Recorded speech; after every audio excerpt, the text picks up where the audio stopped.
Rise of Magadh.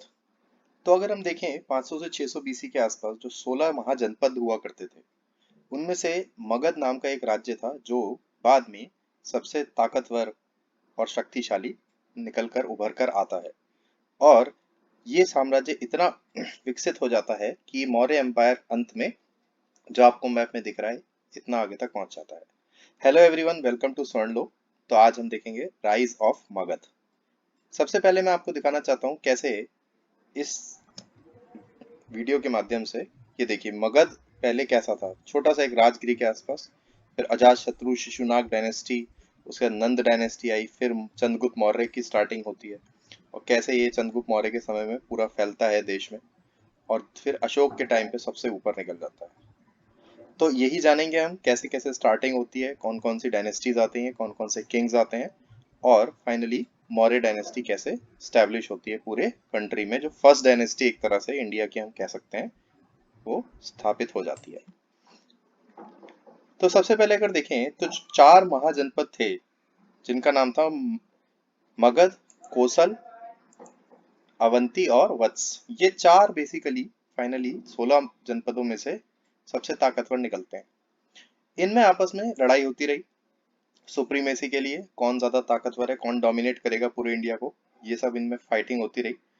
लेकिन finally Magadh जो है सबसे विक्टोरियस यानी विजेता घोषित होता है, निकल के बाहर आता है और पूरे कंट्री पर धीरे धीरे फैल जाता है। अगर हम देखें मगध साम्राज्य की स्थापना, तो वैसे तो देखा जाए तो सबसे पहली डायनेस्टी जो मगध की थी वो थी बृहद्रथ डायनेस्टी।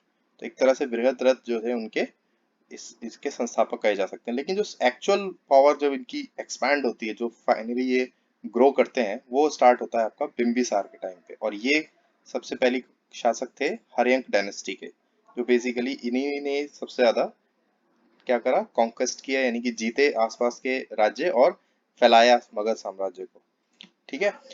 अब सबसे इंपॉर्टेंट बात ये आती है कि भाई जो एम्पायर है ये राइज कैसे हुआ, क्यों, इसके क्या कारण थे, क्या इनके फेवरेबल फैक्टर्स थे जिनकी वजह से ये राइज हुए। तो सबसे पहली चीज तो बिम्बिसार की जो पॉलिसी थी कॉन्क्वेस्ट और एग्रेशन की, बहुत ज्यादा एग्रेसिव किंग थे, और ये आसपास के जो राज्य थे उनको जीता इन्होंने। ठीक है। फिर जो कैपिटल थी इनकी राजगीर, ये बहुत ही बड़ी सेफ लोकेशन, बड़ी स्ट्रेटेजिक लोकेशन पे थी ये। क्या था इसमें, ये चार पांच तरफ से तो हिल्स से कवर्ड था। ठीक है, नेचुरल बैरियर था एक तो, और जिन साइड से ओपनिंग्स थी भी वहां पर इन्होंने स्टोन वॉल्स लगा दी थी। तो पूरी तरह से एक तरह से इसको कैसा बना दिया, एक आप अंदर जा ही नहीं सकते, इतना सेफ एकदम चारों तरफ से ये हो गई थी कैपिटल। तो ये बहुत स्ट्रांग पॉइंट था। दूसरी चीज, आयरन डिपॉजिट बहुत अच्छे थे यहाँ पर। ठीक है, ये जो एरिया है अगर आपको मैं बताऊं, बिहार और बंगाल वाला एरिया, झारखंड वाला एरिया है ये, तो वहां पर आयरन डिपॉजिट्स काफी ज्यादा अच्छे थे, आज भी हैं। तो इन लोगों को जो वेपन्स बनाने में मदद मिली, फिर इससे इन्होंने जंगल काट के खेत बनाए, एग्रीकल्चर इकोनॉमी डेवलप हुई। तो क्या होता है, एग्रीकल्चर इकोनॉमी डेवलप होती है तो काफी अच्छा जो है फलते फूलते हैं सब लोग, और फिर जिस जो राज्य फलेगा फूलेगा वो शक्तिशाली अपने आप ही हो जाएगा। फिर इन्होंने एलिफेंट्स का यूज किया, ये भी एक बहुत बड़ा फैक्टर था। ठीक है, एलिफेंट्स का यूज पहले बड़े स्केल पर कहीं पे नहीं देखा गया था, इन लोगों ने स्टार्ट किया। और इन लोगों के जो आर्मी में काफी बहुत सारे हाथी थे जो इस्तेमाल किए जाते थे लड़ाई के टाइम। ये कुछ फैक्टर्स थे। तो अब डायनेस्टीज देख लेते हैं। सबसे पहली डायनेस्टी थी हर्यंक डायनेस्टी। हर्यंक डायनेस्टी के पहले किंग थे बिम्बिसार, ये फाउंडर थे हर्यंक डायनेस्टी के। और इनको सेनिया भी बोला जाता था। ये एक्चुअल में पहले किंग थे जिनकी एक रेगुलर और स्टैंडिंग आर्मी थी, यानी कि एक बढ़िया आर्मी जो इन्होंने तैयार की थी बिम्बिसार ने। बिम्बिसार बुद्धा के समय के थे, और इन्होंने कोसल देवी या महाकोसला, जो किंग प्रसंजीत, कोसल राज्य के जो किंग थे प्रसंजीत, उनकी सिस्टर थी, उनसे विवाह किया। और कुछ पार्ट काशी का डाउरी में यानी कि दहेज में भी ले लिया। उसके अलावा इन्होंने चेल्लाना, लिच्छवी चीफ ऑफ वैशाली जो थे, उनकी डॉटर से भी शादी करी। और खेमा जो डॉटर थी मद्रा, किंग ऑफ मद्रा पंजाब, तो वहां इनके साथ भी, यानी कि कौशल देवी, चेल्लाना और खेमा के साथ इन्होंने शादी करी। उसके बाद एक इम्पॉर्टेंट इवेंट याद रखिएगा, इन्होंने, वैसे तो देखिए जो ये अवंती जो राज्य था ना, इससे और मगध के आपस में इन लोगों की बनती नहीं थी, लड़ते रहते थे, बट आफ्टर सम टाइम इनके बीच में अच्छे रिलेशंस हुए। और कहा जाता है कि इन्होंने, यानी कि बिंबिसार ने अपना जो फिजिशियन थे, कोर्ट फिजिशियन जीवक, उनको उज्जैन भेजा था। क्यों? क्योंकि जो किंग प्रद्योत थे अवंती के, वो जॉन्डिस से सफर कर रहे थे। ठीक है, तो ये इंपॉर्टेंट इवेंट याद रखना। और दूसरा ये भी ध्यान रखना कि जीवक जो है ये किसके कोर्ट में थे? बिंबिसार के कोर्ट में। कई बार क्रोनोलॉजी पूछ लेते हैं या फिर किस किंग के अंदर थे, क्योंकि आगे अभी और आएंगे, धनवंतरी हैं और अदर फिजिशियंस, मैथमेटिशियंस, ये सब लोग आएंगे, तो ये पता होने चाहिए कौन कहाँ पर था। उसके बाद आते हैं इनके नेक्स्ट सन है, इनका जो उत्तराधिकारी थे अजात शत्रु। बहुत इंपॉर्टेंट है, अजात शत्रु और ज्यादा एग्रेसिव थे। इन्होंने बेसिकली अपने फादर को ही मार दिया था और गद्दी पे बैठ गए थे। ठीक है, फिर इन्होंने और फैलाया साम्राज्य को, राजगीर में अपनी जो कैपिटल उसमें फोर्ट भी बनाया। और इनका एक इम्पॉर्टेंट फैक्टर याद रखना, ये फर्स्ट बुद्धिस्ट काउंसिल इन्होंने कंडक्ट कराई। ठीक है, आपको बुद्धिस्ट काउंसिल्स मैंने एक अलग से वीडियो बना रखी है, अगर आपको देखनी हो तो प्लीज यहाँ पर आई बटन में आपको दिखेगा और उस पर क्लिक करके आप देख सकते हैं। इसके बाद आते हैं अजात शत्रु के बाद उडाइन। उडाइन थर्ड किंग थे हर्यंक डायनेस्टी के, और इन्होंने बेसिकली कैपिटल जो है अपनी राजगीर से पाटलिपुत्र में शिफ्ट कर दी। ये इंपॉर्टेंट पॉइंट है इस इनका बस। उसके बाद नाग दशक जो थे वो आखिरी रूलर थे हर्यंक डायनेस्टी के, और फिर हर्यंक डायनेस्टी के बाद आ जाती है आपकी शिशुनाग डायनेस्टी। अब शिशुनाग जो थे वो काशी के वाइसरॉय थे किंग बनने से पहले, मगध के। उसके बाद क्या हुआ, देखो नाग दशक जो था ना, इसको पब्लिक का काफी रिसेंटमेंट था, पब्लिक जो है लाइक नहीं करती थी, और तो एक तरह से यहाँ पर पब्लिक ने ही इलेक्ट किया शिशुनाग को नाग दशक की जगह, और यहाँ पर हर्यंक डायनेस्टी जो है खत्म हो जाती है और शिशुनाग डायनेस्टी स्टार्ट हो जाती है। ठीक है, अब शिशुनाग डायनेस्टी का एक बहुत इंपॉर्टेंट अचीवमेंट क्या था, ये याद रखना है। इन्होंने जो प्रद्योत डायनेस्टी थी अवंती की, इसको पूरी तरह से डिस्ट्रॉय कर दिया था। ठीक है, क्योंकि अवंती और मगध हमेशा लड़ते रहते थे आपस में, तो फाइनली अवंती जो है वो पार्ट बन गया किसका?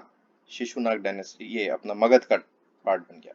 ठीक है, बाद में इन्होंने कैपिटल भी शिफ्ट करी, वैशाली में शिफ्ट कर दी थी कैपिटल, बस एज अ फैक्ट याद रखना है।